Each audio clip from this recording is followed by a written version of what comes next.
Pondok Modern Darussalam Gontor yang berdiri pada 20 September 1926 adalah salah satu lembaga pendidikan Islam terkemuka di Indonesia yang didirikan oleh Ahmad Sahal, Zainuddin Fanani, dan Imam Syarkashi yang dikenal sebagai Trimurti. Pondok ini dibangun di atas semangat wakaf untuk menciptakan amal jariah yang tak pernah putus. Keputusan wakaf ini dimulai pada tahun 1931 ketika Trimurti berkomitmen untuk mengelola harta peninggalan keluarga sebagai aset yang bermanfaat bagi umat. Wakaf ini tidak hanya berupa tanah dan gedung, tetapi juga mencakup visi, nilai, dan tradisi pendidikan yang diwariskan hingga kini melalui Pondok Gontor Darussalam.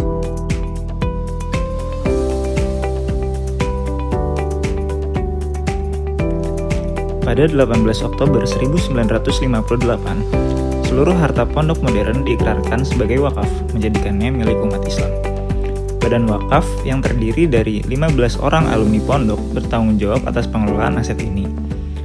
Hingga kini, Gontor memiliki tanah wakaf lebih dari 18 hektar yang digunakan untuk berbagai kegiatan, seperti pendidikan, pertanian, perkebunan, hingga unit usaha mandiri. Pemanfaatan tanah wakaf ini menjadi kunci dalam mendukung operasional pondok secara mandiri. Sebagian besar aset digunakan untuk fasilitas pendidikan seperti kampus putra, kampus putri, dan Islamic Center.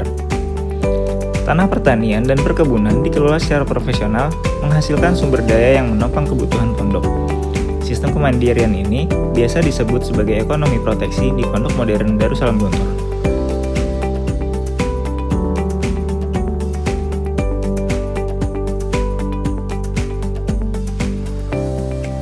Selain itu, Gontor juga mendirikan koperasi La Tansa pada tahun 1996 yang menaungi berbagai unit usaha mulai dari toko koperasi hingga layanan lainnya.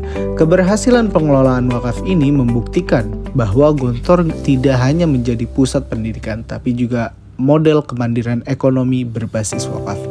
Melalui pengelolaan yang amanah, Gontor terus berkembang sebagai lembaga pendidik Islam yang berkhidmat pada umat, membentuk karakter seorang muslim dan memberikan kontribusi bagi kesejahteraan lahir dan batin di dunia dan akhirat.